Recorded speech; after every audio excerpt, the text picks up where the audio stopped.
Hi, everyone. We're just going to give us a couple of minutes before we start here, just for people to roll in. Do let us know in the chat where you're joining in from and what you're hoping to learn today. Yeah, thanks for joining us, everybody. I'm Caro from Mexico City. Excited to be here. And I'm Justine. I'm the marketing and community manager for We Work Remotely. Yay, people are coming in. Hey, Alexandru, Budapest. Amazing. Oh, Bucharest, sorry, Romania. Because I've always wanted to go to Romania. I have a team member there, and I always threaten to come visit her. We just started watching the show called Hannah on Amazon Prime. Yes. So good. Okay. And a lot of it is in Romania. It's beautiful. Okay. Yeah, she's always like taking the most epic remote moment I've ever had was with Lizu. She like signed into a daily while like parasailing through like a Romanian forest or something, just because we had 5G and was like, guys, look at this view. And we were all just like, oh, what is happening? It's amazing. Florida, Portugal, Chile, amazing. Well, I think we're ready to get started here. Turkey. Thanks for everyone for, yes. Yeah, thanks for joining in today. Before we begin, I'd just like to thank everyone for being here. This is our second webinar in the member community here, and I just wanted to thank all of the members who have joined us so early in our product launch. So far, we're still in beta, and so we hope the resources that have been helpful so far, and we look forward to expanding more on this offering. Ooh, India and Turkey, Costa Rica, amazing. Oh, there's another person from Mexico City here. I saw that. It was like, oh, I'm gonna have to sync up later. Yeah. So it's just some guidelines for this webinar. Feel free to continue using the chat to interact with us and interact with each other. After Caro's presentation, we'll have about 20 to 25 minutes for her to answer some of your questions. And do put them in the Q&A box there so we can get those answered. So today's webinar is on tailoring your resume for a specific remote job. I'm particularly excited to hear more about this. And our guest who's leading this presentation today is Caro Griffin. As you already heard, she's currently living in Mexico City, and she's been a longtime advocate for remote work. She's currently the Director of Operations at Skillcrush. And she also has a personal business where she's recently started hosting professional development training for teams about how to manage remotely. And she's looking forward to doing more of those. So if you're interested in learning more about Caro, do feel free to check her out, and we'll be sure to include some links there. So without further ado, I'd like to hand this over to Caro. Over to you, Caro. Thanks for being here. Great, thanks for having me. So hopefully you can all see my slides. I'm going to try to keep the chat up too, so that feel free to ask questions as we go, and I'll try to answer what I can in a moment, and we'll save the rest for the end. But I'm really excited to be here talking about resumes, specifically resumes that how to tailor them for specific remote jobs that you're interested in. Because I have a lot of opinions and thoughts about resumes, and I feel like they're such it's such a high growth area, right? Where like if you like improvements that you make to your resume can have such a good impact on your overall job search. So it's a place where it's really worth making an investment of time. So we have a lot to talk about today, so let's jump right in. As Justine said, I'm Caro, also known as Caroline Syrup on the internet. So I'm a senior operations leader who's originally from the US but lives in Mexico now. And I love remote work and process development, tacos. I'm currently the director of operations at a tech education startup called Skillcrush. And our mission is to economically empower women and other underrepresented groups in tech. And we do that by teaching digital skills like coding and design, but also the soft skills and the career skills that you need to get hired for those roles. So I share this because I think it's important context of kind of like where my expertise comes from. So I worked in higher education for several years before becoming a certified career coach. And then I spent years coaching students at Skillcrush, and also being kind of like our head of HR. I've been a hiring manager. So I've been a hiring manager, I've been a career counselor, and I've helped grow job boards. And all of this has given me like different perspectives on resumes. So that's what I'm going to talk about today. And hopefully that gives you a little bit of an idea about kind of my point of view and where I'm coming from. So, but first I would love to start with a poll. I would love to hear which one of these best describes you. So if you could just answer in the chat, which of these best describes you. So A, I'm pretty happy with my resume. B, I'm in the middle of updating my resume. Or C, I can't remember the last time I updated my resume. And so if you just put that in the chat there, I think this is a really great way for me to kind of get a guide of like where we're all coming at the process from. So, okay, awesome. So many answers come in. I've seen a lot of B's and a lot of A's. Oh, that's great. Okay, A, B, happy with most resume, B, okay, cool. So it seems like a lot of us are pretty far along in the process, which is great. So, I said this a little just a minute ago, but I just kind of want to reiterate that I really believe that time spent on a resume is an investment in your job search process. But also I'm definitely not someone who thinks resumes are perfect. Like resumes are a broken tool of how we used to work decades ago, and we're still using them today, even though work doesn't work the same the way that it used to. It's especially now when so many jobs are remote, it's a global economy. You're not applying via a newspaper and competing with 20 other applicants and doing one interview in person, and that being the done. Hiring looks different, and unfortunately resumes haven't changed a whole lot in the grand scheme of things. And so I come across, like, I want to make it clear that like resumes aren't perfect, but they are what we have right now, and that's what hiring managers are using. So even though I don't think they're the most inclusive way of finding jobs, let's figure out how to like do the best we can with the opportunity that we have, which is a resume, and how do we exceed with it, right? And how do we like find the job that we want using this resume? So first I want to talk about how to prepare your resume. So we're going to talk specifically about tailoring it and like pro tips for what the resume should look like, but I think it's good to start with kind of a foundation. So my recommendation is that everyone here should have a master resume. And this is going to make it so much easier to tailor it for those specific remote jobs. So when I say a master resume, what I really mean is a doc that is generally formatted in the same format of your resume, but you're not really worried about length. It's fine if it's 2 or 3 pages, doesn't matter. Just put anything that you would ever consider putting on a resume in one doc, call it your master resume, and have it as a starting point for any and all future resumes that you make. And you can use this as a guide to update your LinkedIn, which I also recommend kind of keeping as like a master resume. So maybe it has some roles that like typically don't make it onto your resume because they're not like super relevant anymore, like old internships and more like superfluous stuff. But it's a great place to keep that.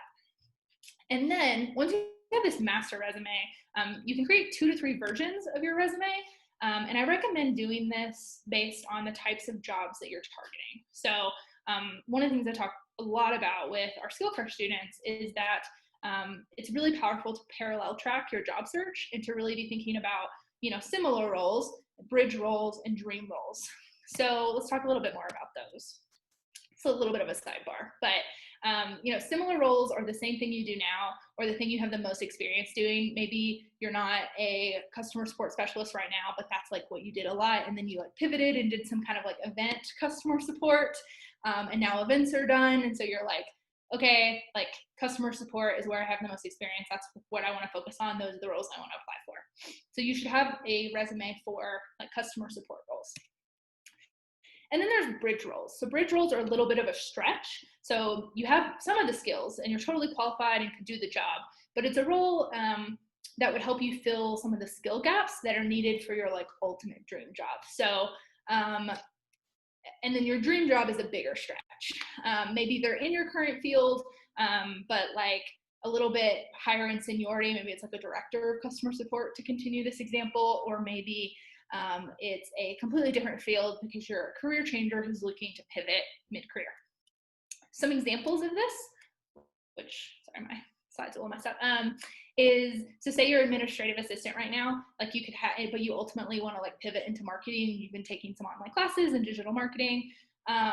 One of the things you can do is have a resume for administrative assistant jobs, one for bridge jobs, which might be like a marketing assistant. So maybe you're still doing a lot of administrative stuff, but you're supporting a marketing team, or you're a virtual assistant who helps a marketer and you're still like building landing pages and doing social media and you're like getting some digital marketing experience. And then there's those dream roles, which, you know, you are qualified for, but like maybe you don't have a lot of experience in, so it's going to be a little bit harder of a sell to get that first interview. And it's kind of, I have another example here that's for like a project manager who's trying to like make more of a complete pivot to front-end developer, which is something I see a lot at Skillcrush. And so I say all of these because, you know, some of us aren't just applying for one type of job, especially in this economy, especially if you were laid off.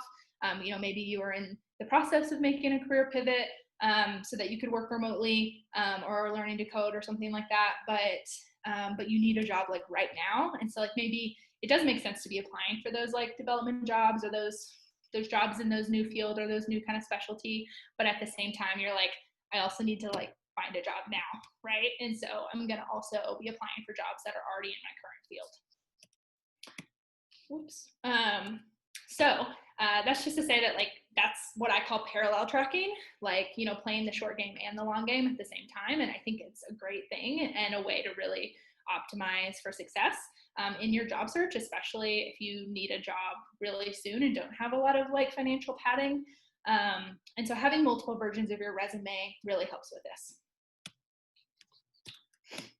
So once you have a master resume and then like a couple of versions of it, what I recommend that you do is you pick the most relevant resume and tailor from there. So, you know, I'm going to keep using this customer support example because I started with it. But, you know, if you're applying for more customer support roles, you know, start with that resume and then make it more specific based on the exact role that you're applying for in the job description.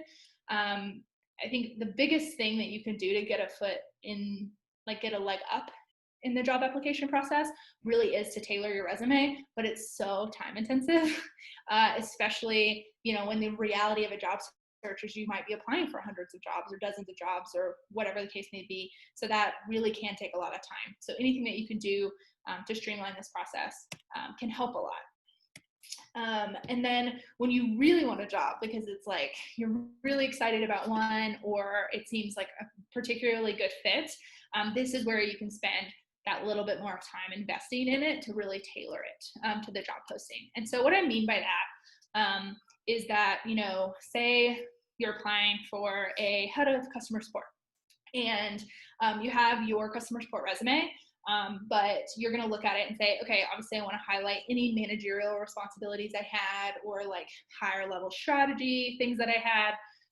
in my background, and really make sure that those stand out by like moving them to the top of the role description and making them really actionable and like showing, not telling. So like using like data where you can to back up your claims that you're really good at these things, but also reading the job description and trying to read between the lines of what they're looking for. Are they looking for a customer support person who wants to be in customer support? Or are they looking for someone who's like a first hire in customer support who's going to want to grow a department? Like those roles might have the same title, but like are going to be different. And that's going to mean that you are probably going to want to spotlight different things. And it's hard to know from the outside. And, you know, people aren't always good at writing job descriptions. And so sometimes you have to put a little guesswork into it. But that's something that you definitely want to be aware of, is trying to read between those lines. And then I think a second thing is really picking up on tone. And so, you know, some job descriptions are really buttoned up and have like more of a corporate feel, and some are very a lot more like loose and informal, and you know, you could like send a GIF with your application, like things like that. And so I think it's like being able to read the room is another way to tailor your resume, and even more so than because maybe not even like your resume, but like the whole package. So like you know, if you're writing a cover letter, definitely in your cover letter, or like I think people underestimate when you don't ask, like if they don't ask for a cover letter, don't send a cover letter, but like if they ask you to apply via email, your email is the cover letter. And that probably means like read the room again, like read the tone of the job posting. But like what that tells me is that most of the time, if a company is asking you to apply for a role via email, they don't want you to just copy paste your cover letter template in an email. They want you to be a little more personable, a little shorter and more concise. And like more personable. And so that's an opportunity to do that. And similarly, when someone has you apply via an applicant tracking system, like through a form, and they have that like tell us about yourself box, like that's their version of a cover letter. And so being able to like figure out kind of where the whole like tell us about yourself, where opportunity is to give, that's your opportunity to give context to your resume and like fill in the gaps and be more personable and be that person that they want to interview. And I can't tell you how many times at Skillcrush when we use a form through an applicant tracking system, and there's a tell us about yourself box, and it's like, tell us about yourself and why you're interested in this role specifically. And it's really an opportunity for them to do what a cover letter does, but I don't want to read a whole cover letter. And I can't tell you how many times people literally have clearly just copy pasted their cover letter template into this box that's like this big, and it's like a 6-paragraph thing. And it's a little like, I'm not going to disqualify you for that, but like, that's not what I was looking for. And I get that you were probably applying for a lot of roles and trying to like get through it really fast, but that's not doing you any good, like it's not helping you out. And so that is something I really mean when I talk about tailoring. It's kind of not just your resume, but like your whole package. And then there are resume scanners out there, like JobScan is one that I like. And you get, I believe, up to 5 free job scans per month. And so this is why I recommend saving it for the ones that you think you're competitive on and that you're really excited about. Because what you can do with a resume scanner like JobScan is you can copy paste the text from the job posting and upload your resume, and it'll compare them. And what this is most helpful for is companies who are really big. So if you're applying for like a Slack or like Google or like a really big corporate company, those companies who get a lot of applicants are definitely using applicant tracking systems. But some applicant tracking systems, like the one I use at Skillcrush, are a lot smaller, and a human is reviewing every single resume and hand scoring it with a rubric. But some really big companies have to triage their applications more, and so they'll actually use applicant tracking systems that are going to scan your resume for keywords. And so JobScan is particularly powerful for those types of opportunities, but can also be good just like in general, because what it does is it'll compare the job that you're applying for with your resume and tell you what words that you should replace or improve upon. So for example, it'll say like, this role has mentioned management responsibility 6 times in the job posting, but you've only mentioned it once. Like maybe you should like see if there's other places that you can talk about that skill. Or it'll also just make some easy like word changes where like you use the word coordinate and they use the word like organize, like just change the word so that the job scanner will rate you a higher match, and it gives you a number so that you can improve upon it. So those are some good strategies to use to kind of triage your job search and really make sure that you're spending the time where you think you're going to get the most return. So another pit stop here is that, resumes, I've already acknowledged that I don't think they're like the best tool for hiring, but I think it's important to note too that like the goal of your resume is to get you an interview, not a job. I think we put a lot into our resumes, like a lot of pressure on them and a lot of focus on them. But at the end of the day, it's like, it really is about the whole package. It's about your resume, it's about your cover letter, it's about what people find when they Google you. Me and my CEO joke constantly that if you give us 15 minutes of like fall down a rabbit hole content, we're going to remember you forever. And that just means that like, if you have a website that you link to on your resume and I click it, like I want things on the website to look at, and like, if you have, you don't even have to be like an active blogger, but like, if you are someone who like has a couple blog posts that like speak powerfully and have a point of view and have like clearly like good communication skills, that's like telling me a lot about you and it's making you memorable. I had a candidate once who in his like tell us about yourself box wrote like a very good like professional like pitch on why he was a good fit for this developer position, and then he was like, I also really like tropical fish and he had like a fish emoji. And then when we looked at his, I think it was his website, or like basically when I fell down the rabbit hole and was like looking at his portfolio and stuff, there were like, I think he had like a fish logo or something. And it was just like throughout the whole process, we referred to him as like the fish guy. And it made him personable, right? And it made me like want to get to know about this guy who loves tropical fish. And I think like obviously you want it to be professional, but like it doesn't have to be professional. Doesn't mean like no personality, right? And so when I talk about this whole like package, I think it's important to note that like the goal of your resume is to get you that first interview, and then like preparing for the interview so that your goal is to get to the next round, right? Like a resume isn't going to get you the job. So you don't have to put all the pressure on it of like, it has to tell them like every single thing about me, and like convince them to hire me, because yes, a resume is a blocker for you getting the job, but like sometimes there really is a thing where it's like, you have to straddle that line between a 2-page resume that tells them everything that they may not read because it's way too much information, versus a half a page like cover letter or something that's like not going to tell them everything, but like it tells them enough to get you to the next point, if that makes sense. So yes, that is just like a lens that I think is helpful for this conversation. So are we ready for some resume secrets?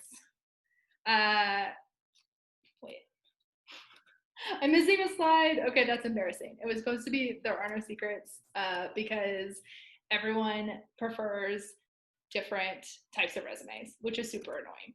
So let's talk about best practices, because every recruiter is going to tell you something slightly different. Like we all have our own preferences about how things look and work, and how we format things in particular, but there are a lot of like general best practices. And so I'm going to focus on those right now. So in general, keep it short. I think we have all probably heard this a million times, but generally you want to keep your resume to 1 page. I see that there's like a lot of international people on here, and different countries have different best practices. And so, you know, if there's at any point I give you a best practice that you know to not be the case for your particular sect of your industry or your country, totally fine. Ignore me on that point. But in general, it's really good to keep your resume to 1 page. There are definitely some exceptions. For example, like academia is really, and like government roles are really about like, they have a very specific format that definitely goes over 1 page. If you have more than 10 years of experience, it's definitely fine to go over 1 page. But in general, 1 page is good. And I think there's also a difference between 1 page that, or I guess I should say like 2 pages that is like well formatted and well spaced and like still easy to skim, and 2 pages that is like single spaced, like full margins, that is not easy to skim, right? And so those are the exceptions of like, if you have to make it more than 1 page, make sure it's still like easy to skim, that the highlights stick out, because at the end of the day, your resume should not have every job you've ever had on it, and it should not have every volunteer, every project. Like it shouldn't have everything on it. It should really be a concise summary of the most applicable things for this particular job.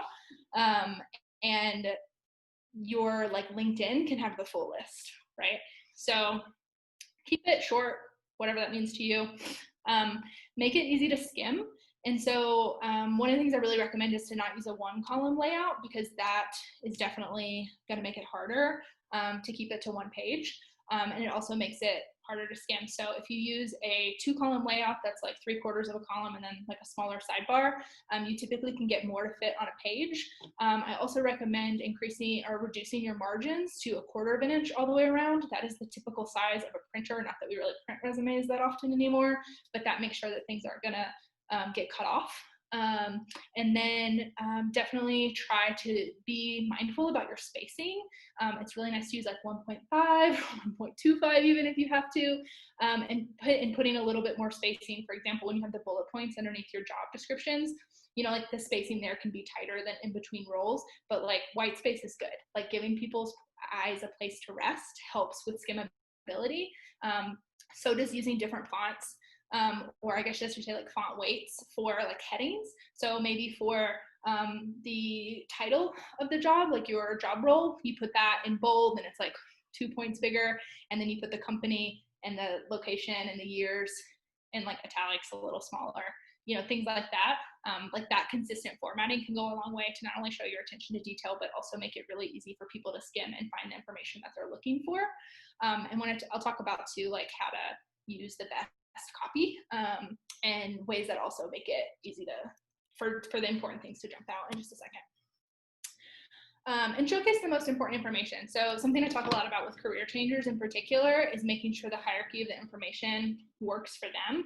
So if this is another example of how a 2-column layout can really help career changers in particular, because when you have a 1-column layout, education usually goes at the bottom. It's usually experience, because your most recent role is what employers are the most interested to see, and like what work experience you've had.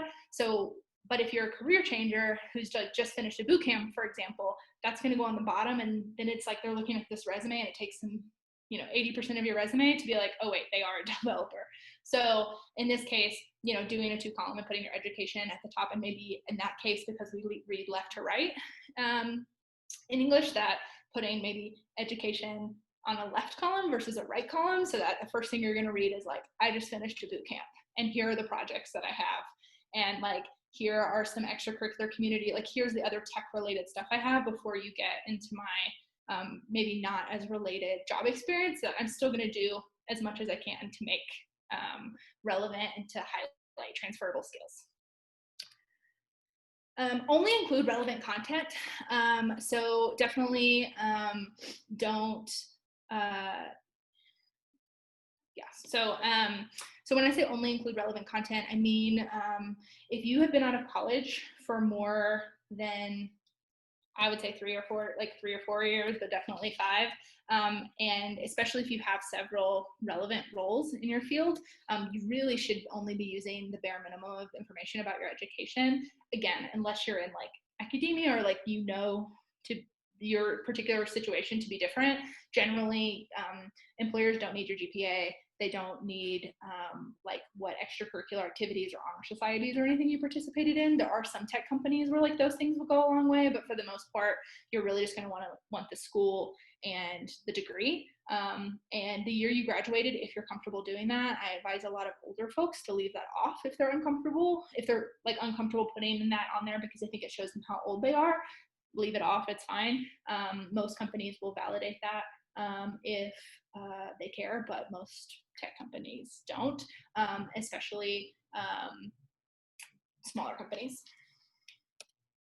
And then mind the gaps. So if you have taken time off in between roles for whatever reason, I personally don't think that that's a big deal. Again, this is one of those things, some recruiters care about this more than others. So I think one of the things you can do to optimize for this is if there is something else you can put in that time, even if it doesn't fill the whole gap, but it like subsidizes the gap, like it covers 3 of the 6 months or something.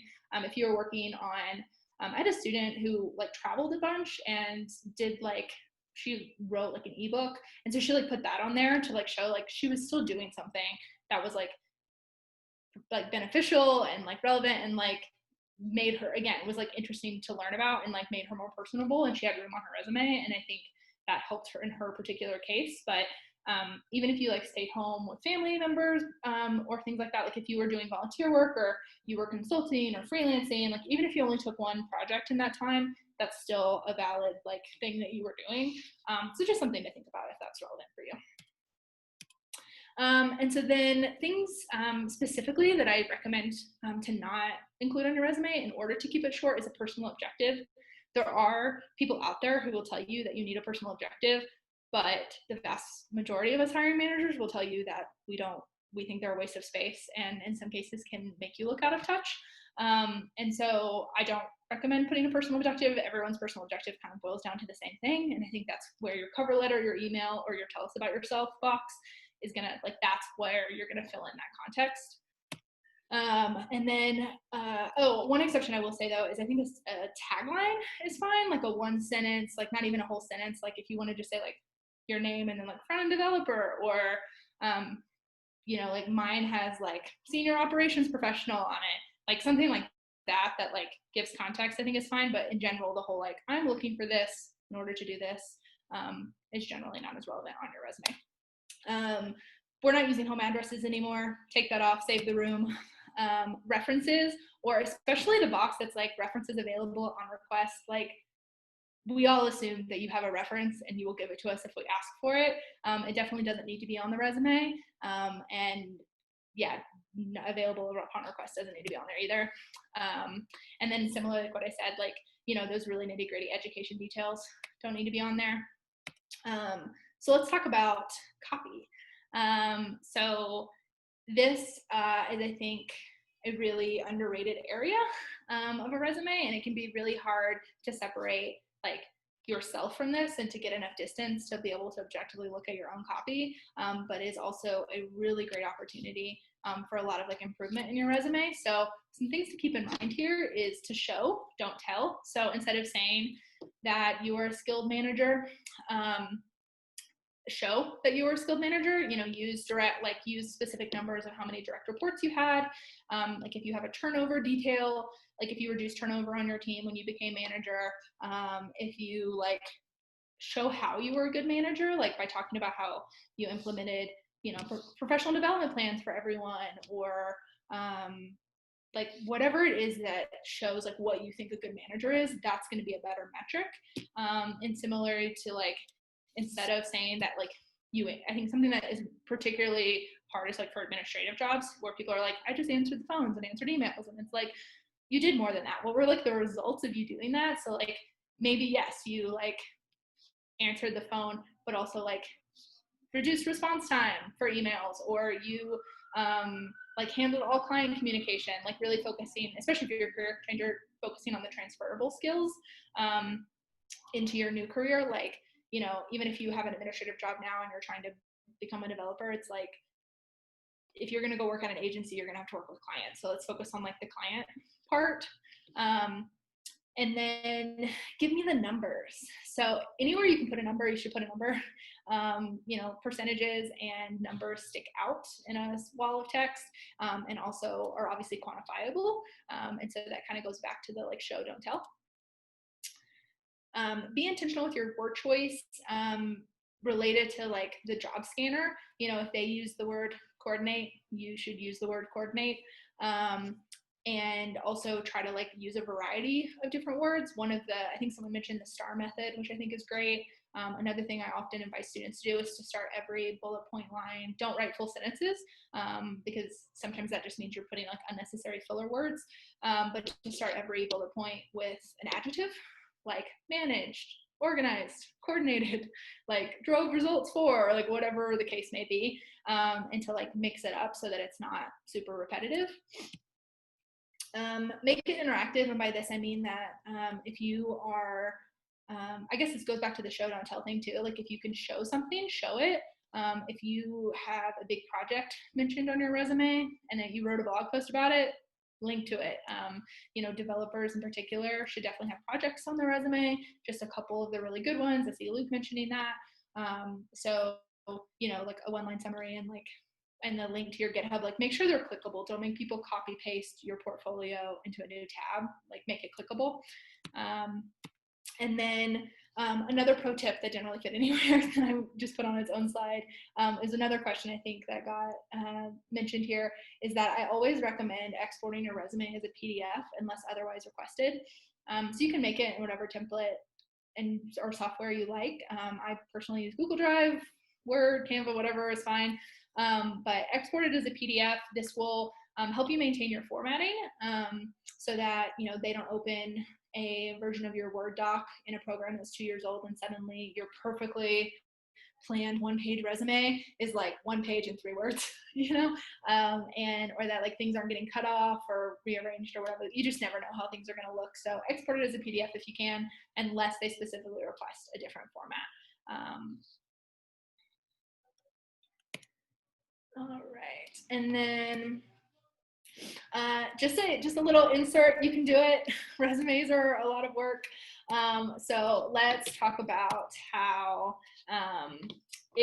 for all of those people who are kind of in the A bucket, who are just starting out with their resume, or maybe aren't super happy with it, I definitely recommend starting with your master resume first and ignoring all formatting and just like copy pasting everything into a into a blank document and ignore formatting and just put everything in there, and then find a template that you like. And, you know, don't overthink it. I don't think it has to be this super fancily designed resume that has a bunch of graphics and stuff. If anything, those can be really distracting and not display well, especially when printed. But you know, find a nice clean template that you like. Maybe it has like one accent color or like a heading in a different font or something like that. And copy paste your most recent resume into it. And, you know, then go through and delete all the extra stuff that you don't want in your master resume, maybe an old internship that you're like, I'm not doing that kind of work anymore. Like, I'm never going to put that on a resume. Anything you don't want on your master resume. And then add any new experiences or skills. Definitely don't forget to add any certifications or trainings or relevant community experience. Delete any sections that are lackluster for the same reason, like things that aren't relevant. And then go back through and add the details you can to support. So if you're looking, try to look at every line and see, is there any detail I can add to support this fact, right? Or can I rewrite this to focus on the outcomes and not the output? Like, you know, what was the outcome of me answering all of those phone calls or doing that project, right? Like, I built that new website, yes, but the whole reason the client hired me is because they wanted to increase online appointments or newsletter subscribers to drive more sales. Like, did I accomplish that? Like, that's the stuff that is really compelling. And I see a question here from Jessica about reading that most resume tools can't read PDFs. This varies a lot.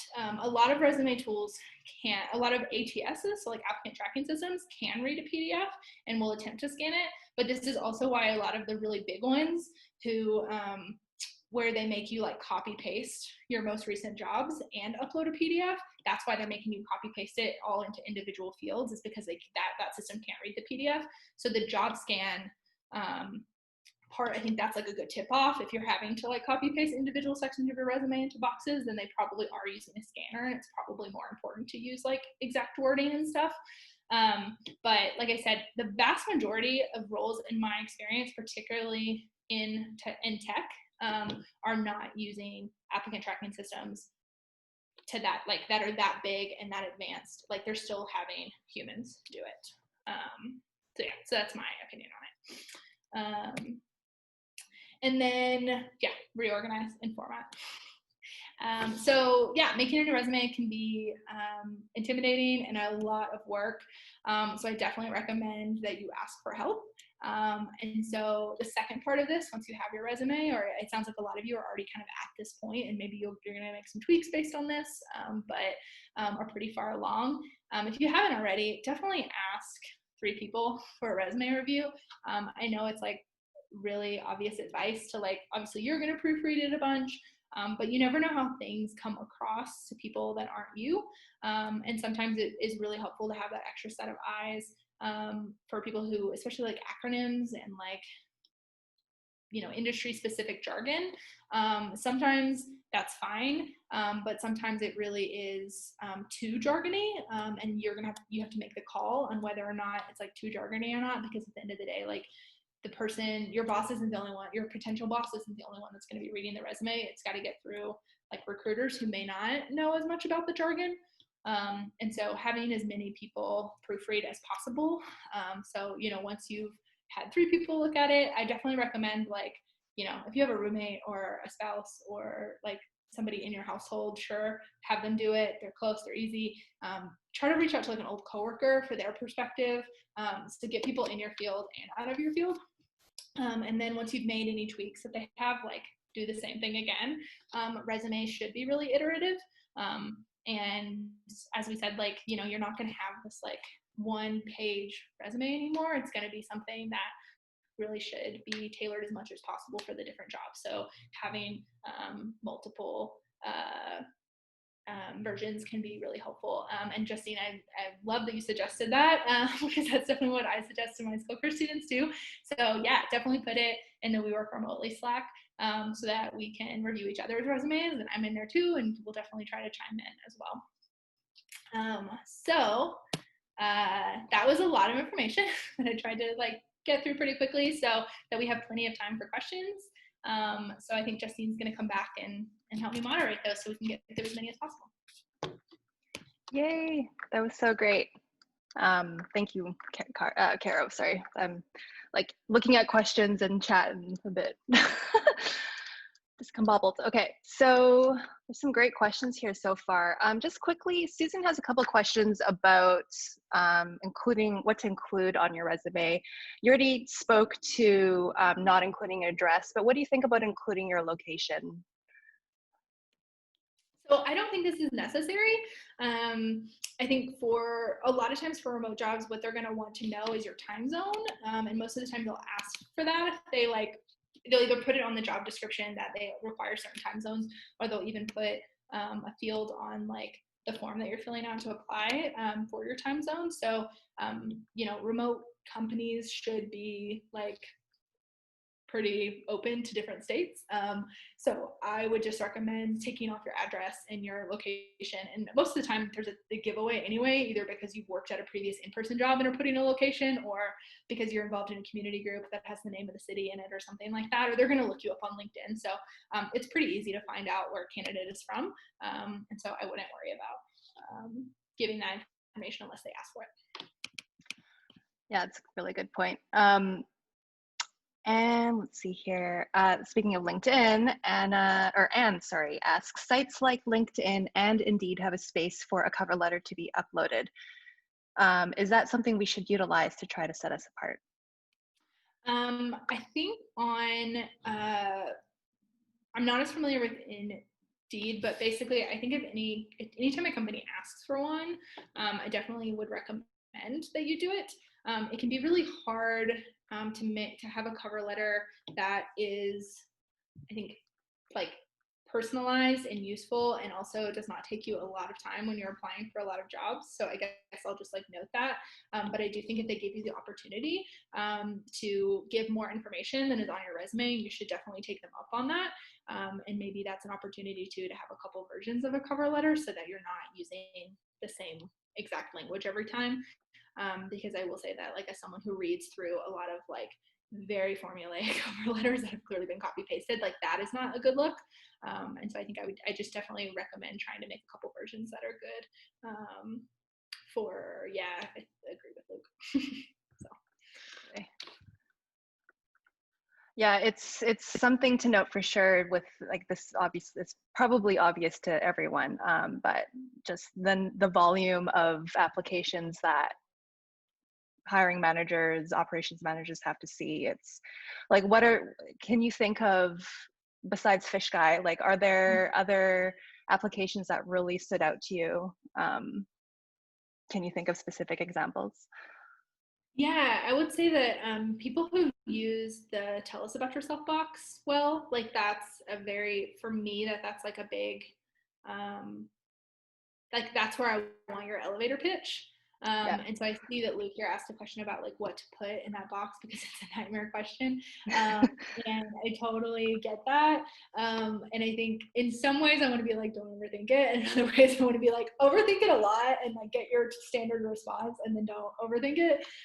Because I think it really is just about crafting your elevator pitch, right? Like what are your 2 to 3 sentences about like what you do and what you're most interested in? And a lot of times it's going to be like, hey, I'm Caro. I'm a senior operations leader who's most interested in working on X with Y, and I'm really passionate about Z and A and B and C, I think that's like a general loose format. I will say the Skillcrush blog, we have a whole blog post on like how to craft an elevator pitch. And I think like if you Google similar things, like that's really what you should be putting there is your like elevator pitch. And obviously showing that like why you're qualified for the job because you're a front-end developer with this experience, but also in particular why you want this front-end development job because they're working in a space that you're really interested in, because you have experience in that vertical and found the challenges really compelling. Like I think it's about connecting that dot, and that is a dot that I don't see a lot of people connect. It's like I want to know about you, but I also want to know about like why you want this job. Right. It seems kind of like a cultural question, like how does your personality and do you fit in with like what we're all about, or is that correct? Exactly. Yeah. Cool. Okay, let's see. This is a good one from Erica. How can I become clear with the areas of remote work I want to apply to? I have fruitful experience, yet trying to find a process to own in on what remote career areas I want to focus in on. I would recommend finding some job boards you like we work remotely, and like literally just reading all of the job descriptions. This is something I used to have a lot of my direct reports do when they were like not necessarily sure of like their next steps and like how they wanted to grow their career. Is that like I think if you have some idea of some areas, you know, you can use those as keywords, whether it's customer support or people ops or HR, like whatever it is, and kind of see what the difference is for the different titles and like what in the job description seem really interesting to you when they talk about duties and responsibilities and what's like, oh, I don't like that. And what you liked and disliked about your last job. I think sometimes it's just as powerful to know what you don't want to do as what you do want to do, and so those can be really like a really good place to start, and then once you've narrowed it down to maybe like a couple general areas or a couple like job titles that you would be interested in, I think it's really great to research some companies that you're interested in and that you would love to work at, and look up people who have those roles at those companies, and try to connect with them on Twitter or LinkedIn and see if you could set up like an informational interview, just to talk to them for 20 minutes and hear about their journey. Most people like talking about themselves and like helping more junior people, especially, you know, don't necessarily reach out for like the VPs, reach out to the people who were where you were 2 or 3 years ago. And so they're the ones that are going to like remember what it was like and be able to give you the most relevant and up-to-date timely advice. So that's my advice. Yeah, that's great. There are a few about like resume specific kind of layout, what to include kind of questions. So maybe we should tackle some of those. Yeah. Let's see, there was one about where was it? Oh, yeah, kind of filling in the gaps. If we want to keep it to one page, we want to keep it short, but you know, that's a challenge in itself. And then if you have gaps between your last job and your current one or whatever, Yep. you want to include volunteer experience, but how do you choose, I think is the question here. Yeah, so I think you want to focus on the jobs that are most relevant for the one you're applying for. And then secondarily, you want to show how many years of experience that you have. So I think I saw it was Luke again mentioned that he had like 15 years of experience, or he had a job that lasted like 15 years or something. I think it's like there might be a case. Actually, I'll talk a specific example is that I was helping my mom redo her resume a few months ago, and you know she's been working in her field for like 20 years, and her longest job is like far enough away that it could have dropped off, and we actually decided to cut off one that was like more recent but was only like a year, and like the duties that she had at that job weren't as compelling as the one that she had previously. And I think there is something to be said. This is like one of those hard things about like why resumes aren't ideal anymore for the way that we work, because like we do change jobs every 2 or 3 years, and if you do that, like you need to go over a page and so on. So I think there is a certain amount of nuance here, and that's where it comes to the case of like if you have 10 to 15 years of experience, you might need to go over a page, right? But also if you have that level of experience, the gaps tend to be less significant, especially if you most recently did like if the gap isn't the most recent thing, you know, then that tends to be less significant because someone's looking at that and can see that you've been working for 20 years, and like a lot of recruiters too are going to look you up on LinkedIn, and then maybe that's where you have your full history. So I know it's hard because there is not a straight answer, but those are just some like thoughts that I would use to inform like that decision that you make for yourself, right? Because there is some nuance there. Totally. Yeah, nothing to add there. Yeah, great. Great tips there. Let's see. Oh, and I'll say too, for gaps, because I think Hannah is adding, do you recommend including dates of employment? And if you aren't showing all your previous jobs, how would you explain gaps between roles?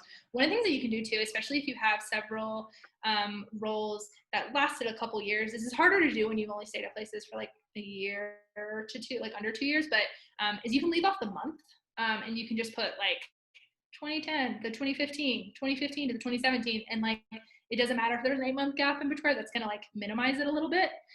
Or like if you have to 2019 and then 2020, like they'll just assume that it was December, January, like yeah. So that can be another thing to play around with, is not including that. Would you say that's more of an antiquated way of looking at like, oh, this person didn't work for 3 years, what were they doing? Like specifically in these kind of remote tech spaces, do you think that's as important?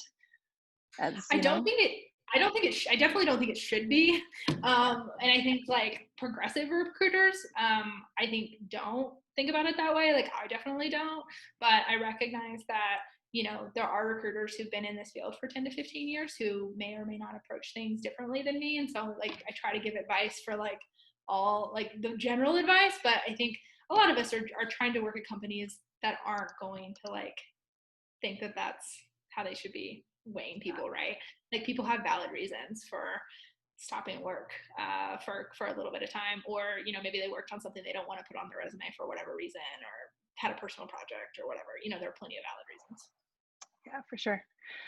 I think this is an important question. What if you have nothing quantifiable, so numbers cannot be used? Like I remember going through this a few years ago. I was like entry level marketing, kind of like, how do you, that seems to be something like a manager or executive level, person can quantify it. Like, how do you do that?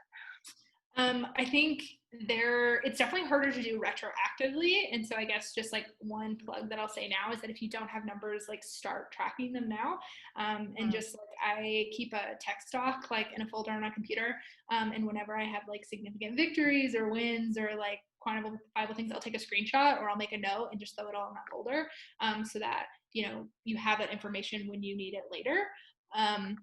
But because I do think that when you're doing it, when you're capturing that information in the moment, you can find numbers and like quantifiable things even for junior level positions. It's just hard to do retroactively. So there might be a level to which like you don't remember what the goals and the team like successes were for that like junior position you had 5 or 6 years ago, and you may just kind of have to like accept that and moving forward try to like make them more quantifiable. But like one of the things I definitely think about, especially for more junior roles, is like what were the team successes and what were the KPIs, and like you were a part of that, right? And like in what part did you play in trying to like interrogate your like history that way, to see if you can like dredge anything up, or especially if you have a good relationship with an old coworker at that job, like reach out and be like, hey, like can we chat? Or like looking through your old emails, anything to kind of spark that, because it's really hard to go back and remember like presumably you were good at that job and you like had successes and they're just hard to remember. So anything you could do to try to help yourself remember. Yeah, totally. So another resume question here about including columns in your resume. I read that this is not very efficient for application tracking systems because they may not recognize all the information in the columns. What's your recommendation for this? I've heard this once or twice, but I've never found a system or talked to a recruiter who had a system where this was a thing. So I cannot say for sure that this isn't a thing, but I don't think it's super common to be a problem. And in my opinion, any system that wouldn't read a 2-column resume has like very serious problems, because a lot of us do that. So I tend to say I wouldn't worry too much about it, especially because the systems that are gonna like, a lot of times, even if like a system happened to not have that, or like not be able to read two columns, they're probably still going to have like a human component, doing some assessment of review, who would like see that things aren't being picked up. And if they're not having a human touch every resume, they probably are going to make you copy paste things into individual boxes anyway. So I wouldn't spend too much time worrying about it. So speaking of that, Jeremy asks, if hiring employers ask for both the resume and for you to fill out resume information on an online application, should those be identical, or should you include additional potentially relevant info on the online application since space may not be a concern? That's a great question. I think you should feel free to add more info if you think it's really relevant, especially if like maybe your master resume is longer and you've cut out 1 or 2 bullet points that like would be nice to add. I think it's fine to add those in the boxes, especially because most of the time those boxes are being used by the job scanner. So just making sure that they're like very relevant and using the right keywords, that's a good opportunity to like increase your score. So a couple questions left here. We have about 7 minutes left. So if you do have any burning questions, feel free to add them here. Melissa asks, I recently had someone recommend to keep your last role listed on your resume, even if you're no longer with the company, whether you left on your own or were laid off, because that reads better than you being without a job. What's your point of view on this? I don't necessarily, I mean, I see where they're coming from, but I don't necessarily agree. And I also think we're in completely unprecedented times right now. And I think any company who like looks down on you for like being out of a job right now, especially if they can see that that job ended in the last 6-7 months, like this year, then I know it's easy to say that they're not someone who you want to work for, because like maybe you need a job and you do want to work for them, but like in general, I don't think that that's especially if you're asking like whether or not to keep it as like present or something, like I wouldn't worry about it. I think it's like really clear right now that like a lot of people are looking for jobs because they were laid off through no fault of their own because we're in a pandemic. Yeah, different times right now. Call for different things. Yeah. Okay, so any tips for recent graduates who don't necessarily have a lot of experience? I think this is obviously it's a challenging position to be in as a job seeker, but from like making a resume, I think it can be a really nice position to be in, because this is an opportunity to include projects that you've worked on. And I definitely would think about any like community experience that you have. If you've done like open source projects, if you've done volunteer work, if you've done freelance work, if you're just like a member of a relevant technical organization, like Tech Ladies or something, like those are things that you can put on there. And if you don't have those things, and you're unemployed right now and have the bandwidth, I definitely would encourage you to try to do some of those things, even if you're not doing them like full-time or even like really consistently part-time.